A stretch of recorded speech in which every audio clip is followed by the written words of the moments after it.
This is the Modern Motherhood Podcast, and I'm Julie Lyles Carr. I often say that when it came to the beautiful 10-year life plan that Michael and I laid out when we got married, I should have laminated that thing because life splashed all over it and changed and blurred a lot of how we thought life would play out. And you've been there too, when life looks a lot different than what you thought. My guest today has been walking out that in real time, and she will give you an honest look into what that season has been, along with a hard-won hope that can be yours too. Today, I'm honored to welcome Lysa TerKeurst. Lysa, thanks so much for being with us today.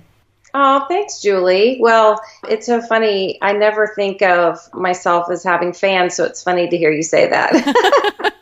Well, I think that some of your book sales and your tours would disagree with you. You have a lot of people for whom your voice has been so important and so transformational for them. And I just want to jump in. You have been through quite a season that I see you using and investing into those people who've been listening to you for such a long time, reading your words. I see you investing all of that in such a beautiful way. But before we jump into some of that, I want to backtrack just a little bit because it seems like the last time I got to see you at IF, you had Uninvited come out. That book was doing really well. You had 3 kids who were all getting married, just boom, boom, boom, right in a row. Life seemed so big and so full. You had a couple of brand new grandbabies. And then a whole lot of stuff started hitting. You had a major health issue that came up in the middle of that. And then before it was all over with, I mean, how did all of that feel to go from such a place that things seemed to be going so right? And then it was like it was all coming apart. Yeah. Well, one good thing is I don't really keep myself in a place of extreme awareness of how many people read the books or how many people come to speaking engagements or whatever. I mean, that's a place of my life, but it's not what I build my identity on. And so I really very much carefully guard my heart and always look at myself in light of I am just a simple girl that is pursuing Jesus. So to me, it wasn't this big fall from awareness in people's lives. What really happened was what happens in so many of our lives. And that is that life started to unravel. And some of my favorite parts of my life started to unravel. But I recognize we live in a day and a time where the family is under extreme attack. So while I never thought it would happen to us, it shouldn't surprise me that it did happen to us. And it really shouldn't surprise anyone else either. I don't understand why life is not as simple as a math equation sometimes. You know, we want to say that if we do A plus B, it will always equal C. And especially in the arena of marriage, if we do the date nights and the conferences and the counseling sessions and read all the books and listen to all the experts, that it will always equal an amazing marriage. And, you know, we did all of those things, and yet things still fell apart for us, which I think is where a lot of people live. And I think it's where a lot of people get disillusioned in their Christian journey.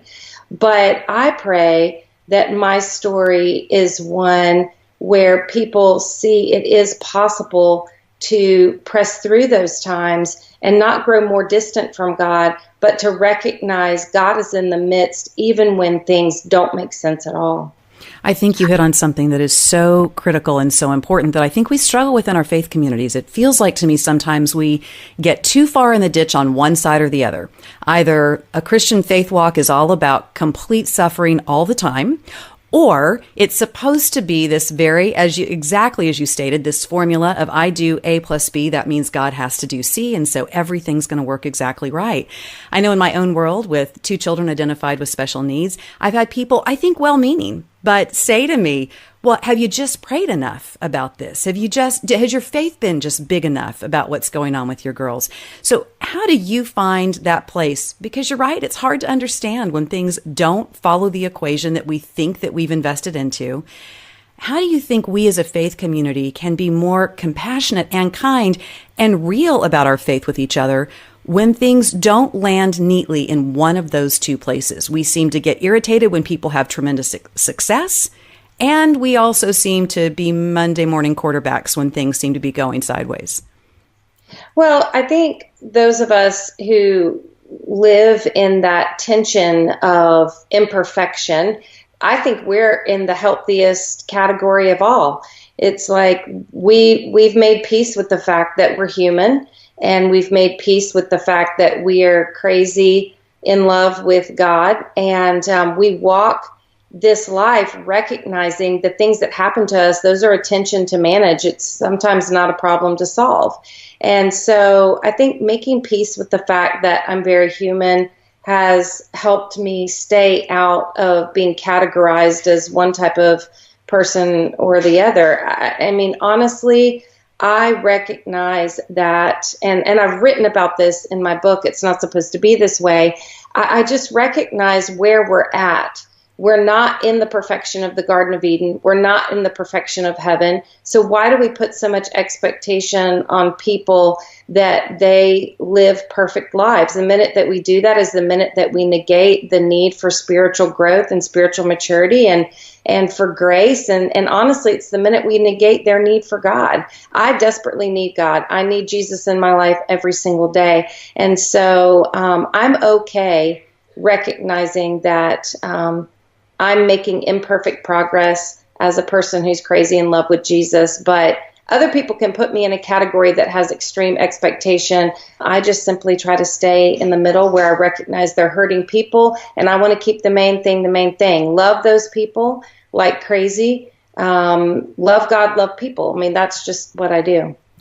How do you navigate the waters of transparency, which I think you have just so beautifully exhibited through all of this journey that you have been on, and privacy? And where are those lines for us where we want to be vulnerable, and yet at the same time, sometimes people can't understand it correctly or they take advantage of it? How did you make those decisions as you were walking through a couple of significant health crises, and then also with the challenges that were going on in your marriage? Yeah, so I am a pretty transparent person, and I don't like keeping secrets. Secrets are for the purpose of keeping things hidden, but there's a big difference between secrecy and privacy. While secrecy has as its ultimate goal to keep things hidden, privacy has as its goal to keep some things out of the public eye and away from public opinion for the purpose of healing. So while secrecy has its purpose in hiding things, privacy has its purpose in healing things. And so I do keep details private because so much of what I've walked through, especially with the infidelity of my husband, that is his story to one day tell. And I just don't think every detail is necessary. People will consume as many details as we give them, but at some point, you start to give them so many details that they consume those details and walk on thinking more about you. And I don't want people thinking more about me. I want them thinking more about their own relationship with Jesus, their own struggles, and how we can take some of the truths that I've learned and let those truths translate into practical application for other people's lives. So for me, I do think it's very important that people are aware of my story, because in my situation, the story was going to come out, and I had the choice of either letting it be told by the rumor mill or getting ahead of it and just simply stating what we were going through in truth. I did wait 18 months from the time that I found out what was going on with my husband until the time that I made it public. And that was because I didn't want to invite public opinion into my family's very private pain. I wanted there to be a season of healing. But then it became very obvious that what we were walking through, it was going to come out. And so while keeping many details private, I did go ahead and let the story come out. And then I had the choice. When I wrote my book, It's Not Supposed to Be This Way, I had the choice. Do I acknowledge the story and let it become a backbone, or do I just chalk it up to that was part of what we walked through but never address it? For me, I felt like people will never trust my advice unless they know the depth of pain that I've been through. So I decided to let the story be a backbone of the book, but let God's teaching be what people walked away with front and center. And I'm so excited about this new book that's just released. It's not supposed to be this way. I'm going to be personally taking my women's group through it here, starting in just a couple of weeks. And I can't tell you how much excitement there is because, again, one of the things I think you've always been so brilliant at is identifying felt needs amongst women today, women of faith. And so obviously, as you say, this is going to have a lot of backbone to where you've been. But where did you really realize that this message was going to have resonance for a lot of women today?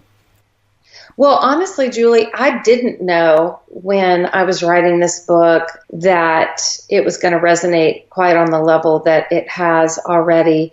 I just knew I was responsible to write it because I knew I couldn't possibly be the only one walking through some of these deeper, dark places that honestly we don't really talk about too much within our Christian circles. And I've been shocked and heartbroken to know the number of women who are walking through devastation in their marriage that's very much like mine. It's been shocking to me. And I'm thankful that that the Lord has given me the words to put a face to this issue and a voice to this issue because so many women feel paralyzed in their struggles with marriage that run the gamut. You know, some people are struggling because they feel like they're coexisting in their marriage and they just can't quite put their finger on what's wrong.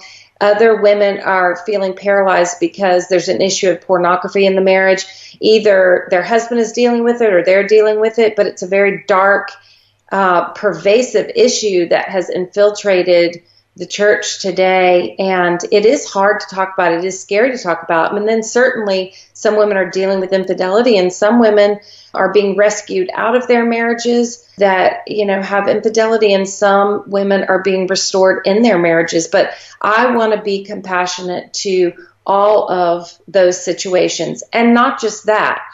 You know, the main word, I always start my books with one word, and the word for this message was disappointment. And we deal with disappointment from simple disappointments every day that sort of knock our joy off kilter. You may not have very many of those, Julie, because you're such a positive, amazing person, but I've got plenty. Oh, yes. You know, don't you kind of feel the angst of that? It's Absolutely. Like you wake up like, I'm a joyful woman, and then some epic disappointment happens, and it's over something small maybe, but, you know, so I want to address what do we do about those everyday disappointments all the way to complete life disillusionments. And maybe people's story, you know, it has nothing to do with marriage. People are still resonating with this message. Women who are dealing with infertility, they just didn't think their life would look this way, or people dealing with a child making a choice that's so opposite from the way that they raised them, or a teacher not being compassionate with a child with special needs, or even a teacher who feels abused by the parents of the classroom. I mean, disappointments, life not looking the way we feel like it should is an epidemic. And I want this message to open up the scriptures and let's see what God has to say. Let's get a healthier perspective. Let's get a little spiritual orientation, and let's come together as the body of Christ and talk about these things, because we weren't made to do life alone. And sometimes our disappointments have a way of isolating us. And if we get isolated, in isolation, that's where the enemy can influence us. So I want the Christian community to come together, to be a safe place for each other to process these, but most of all, to dig into Scripture and see what God says. I think it's going to be really transformational for a lot of people to have that permission, in a sense, in faith communities to be able to talk about the things that have gone sideways and yet to still be encouraged to hang on to vision, to dreaming big, because we need those aspects too. Again, sometimes we get in that place where we throw out the baby with the bathwater when things don't go just the way we hoped they would. And so I'm so excited for people to get this message of, yeah, let's acknowledge the elephant in the room. Sometimes it doesn't matter how big you pray and how big you believe. Things just don't go the way you thought. And yet at the same time, the hope that is still there and still available. I'll be right back with my conversation with Lysa. As a mom of 8, I thought I would find the perfect strategy for raising my kids. I thought that I could figure out one rule book that would churn out perfectly mannered, tidy, compliant children. Instead, what God showed me was that He had created each of my children with a specific purpose of His in mind, and that my job was to honor the unique individuals He created each of them to be. I'd like to invite you to check out my best-selling book, Raising an Original, where you'll learn to identify and embrace the God-given temperaments of each of your kids, equipping you to raise your children excited for the path God has for each of them. That's Raising an Original, and you'll find it wherever books are sold. Now, I know that some people may take a look at the fact that you and Art have now reconciled. You had a beautiful ceremony. I was just absolutely stalking the pictures on social media, and it was so joyful to get to see that moment. But that's not going to be everybody's story on the other side of disappointment.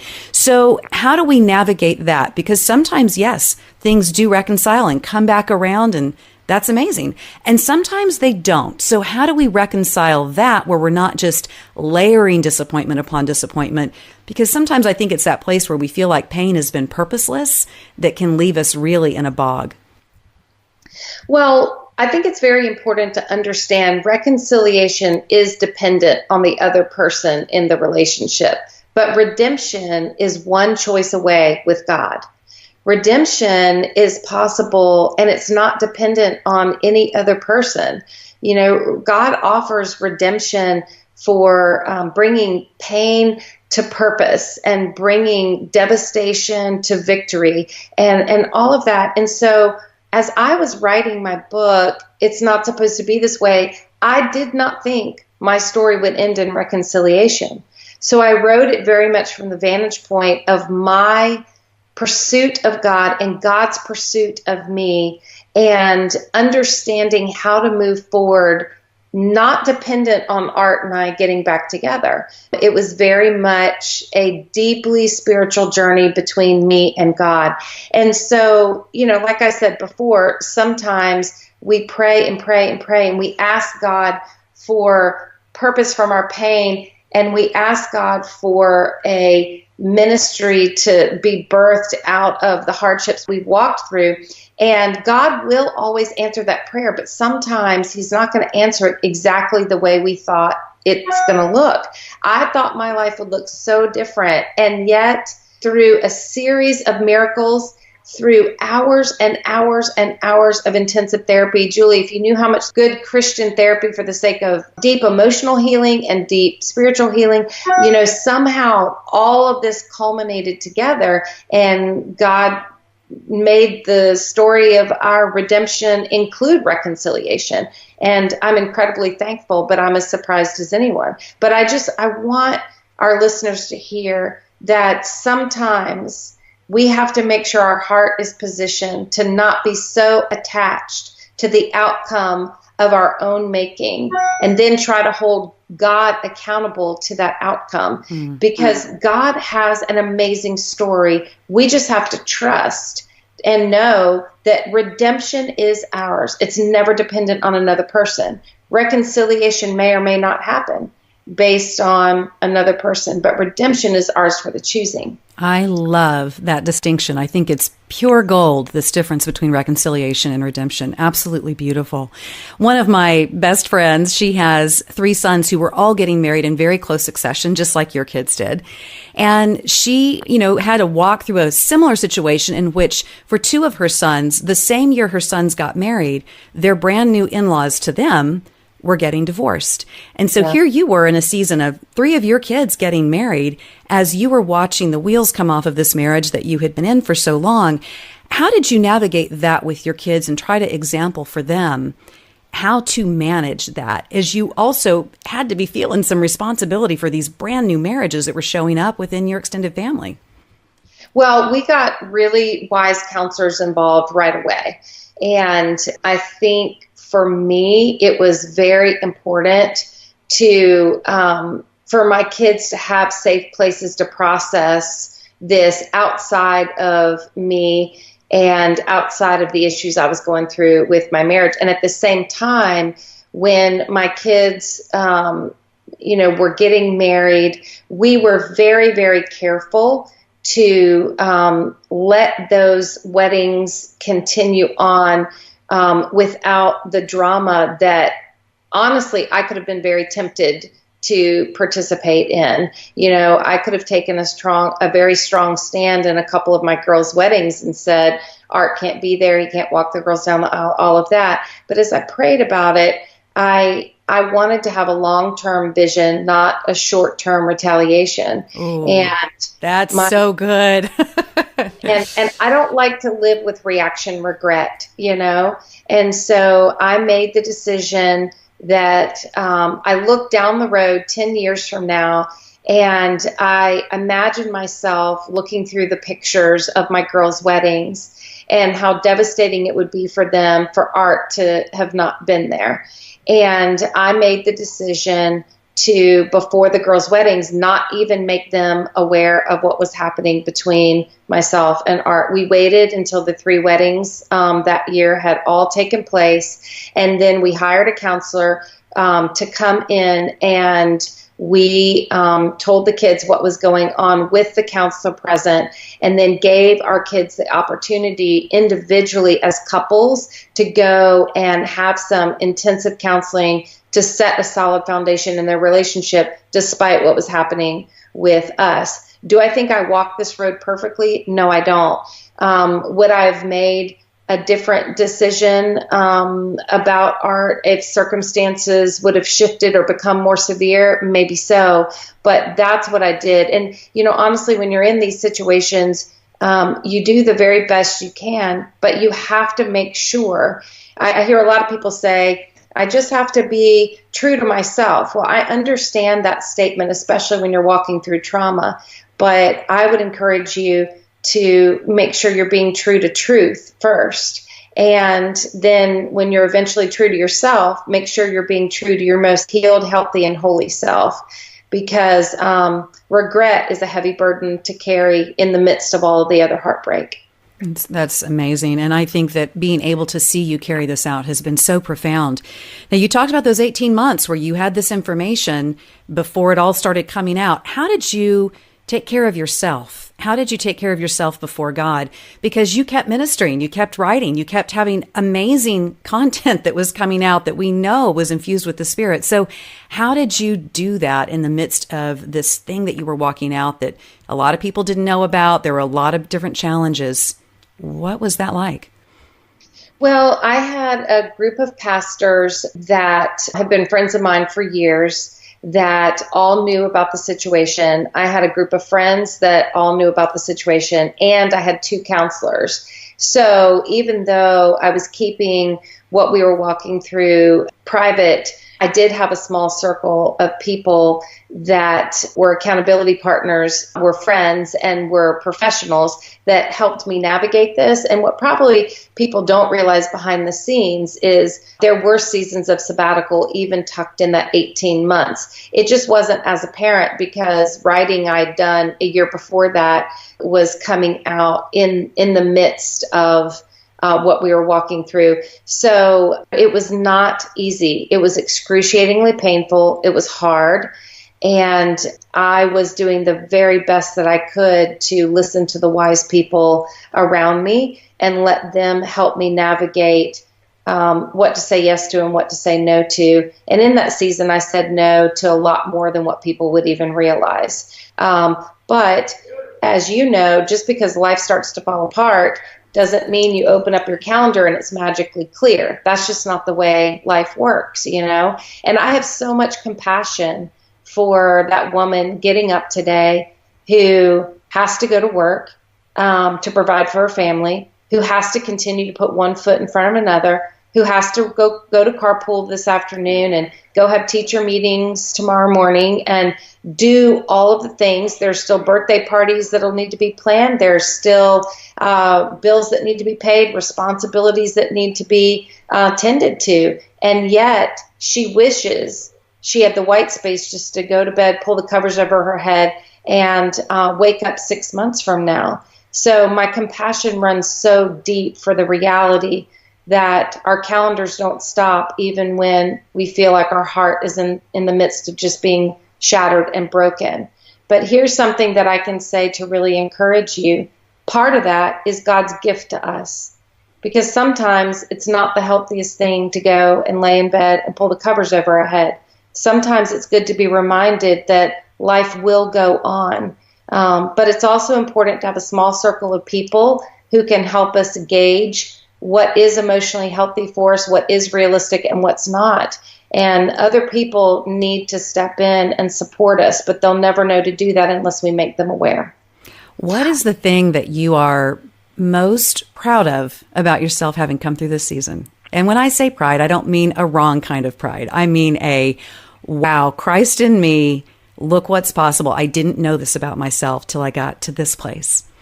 Well, I think just the fact that I survived.